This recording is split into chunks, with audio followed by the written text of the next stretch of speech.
Hello everyone, welcome to chutney sub YouTube channel. ఈరోజు mutton dum biryani ఎలా చేయాలో తెలుసుకుందాం. 1/2 kg మటన్ అలాగే 1/2 kg బాస్మతి రైస్తో మటన్ దమ్ బిర్యానీ ఎలా చేయాలో ఈ వీడియోలో తెలుసుకుందాం. చాలా సింపుల్ ప్రాసెస్ ఉంటుంది, ఒకసారి చూడండి. ముందుగా 1/2 kg మటన్ని శుభ్రంగా కడిగి అందులో తగినంత ఉప్పు అలాగే పసుపు యాడ్ చేసుకొని ఒక మీడియం సైజ్ గ్లాస్ వాటర్ని కూడా యాడ్ చేసుకొని కుక్కర్లో 4 విజిల్స్ వచ్చే వరకు మటన్ని ఉడికించుకోవాలి. ఇప్పుడు ఒక సైడ్ మటన్ ఉడుకుతున్నప్పుడే ఇంకో స్టవ్ మీద బాస్మతి రైస్ని కూడా ఉడికించుకుందాం.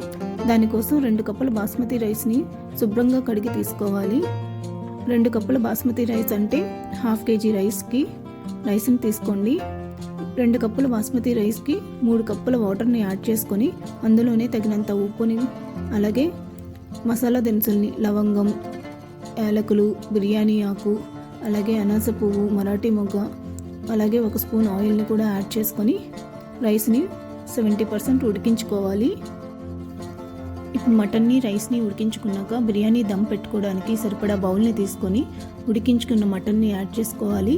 ఇప్పుడు అందులోనే తగినంత ఉప్పు, పసుపు, అలాగే కారం, ధనియాల పొడి, అలాగే గరం మసాలా, అలాగే నేను వీడియోలో చూపించిన మసాలా దినుసులన్నిటినీ యాడ్ చేసుకోండి.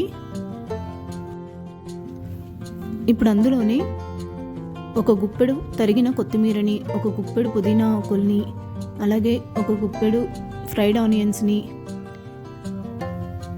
అలాగే 3 స్పూన్ల ఆయిల్ని, అలాగే అరచెక్క నిమ్మరసంని, 2 స్పూన్ల పెరుగుని, అలాగే 1 స్పూన్ బిర్యానీ మసాలాని యాడ్ చేసుకొని ఈ మిశ్రమాన్ని మంచిగా మిక్స్ చేసుకోవాలి.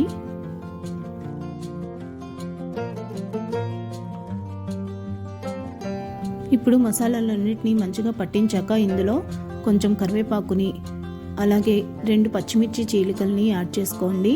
ఇప్పుడు అందులోనే 70% ఉడికించి పెట్టుకున్న బాస్మతి రైస్ని ఇలా స్ట్రైనర్తో స్ట్రెయిన్ చేసుకొని ఇలాగ వీడియోలో చూపించిన విధంగా యాడ్ చేసుకోవాలి.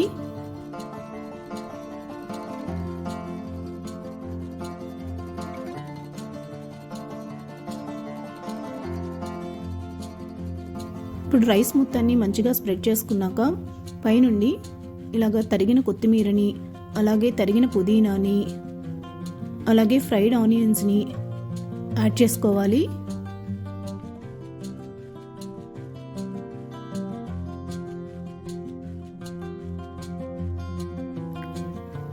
ఇప్పుడు ఇందులోనే 2 స్పూన్ల నెయ్యిని, అలాగే మటన్ని ఉడికించుకోగా మిగిలిన వాటర్ని యాడ్ చేసుకొని 20 నిమిషాలు లో ఫ్లేమ్లో మూత పెట్టుకొని దమ్ పెట్టుకోవాలి.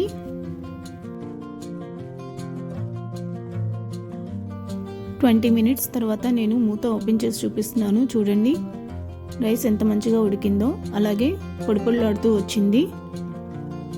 అలాగే మటన్ పీసెస్ కూడా మంచిగా ఉడికాయి. మీకు ఇంకొంచెం స్పైసీగా కావాలంటే మసాలాలని ఇంకొంచెం యాడ్ చేసుకోవచ్చు.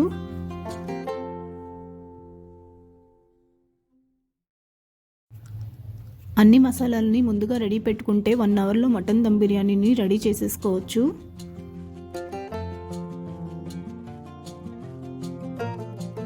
చూడండి నేను ప్లేట్లో వేసి చూపిస్తున్నాను రైస్ ఎంత పొడిపొడిలాడుతూ వచ్చిందో. మీరు కూడా నేను వీడియోలో చూపించిన విధంగా ఒకసారి ఇలాగ మటన్ దమ్ బిర్యానీ ట్రై చేయండి, చాలా టేస్టీగా ఉంటుంది. Thank you for watching.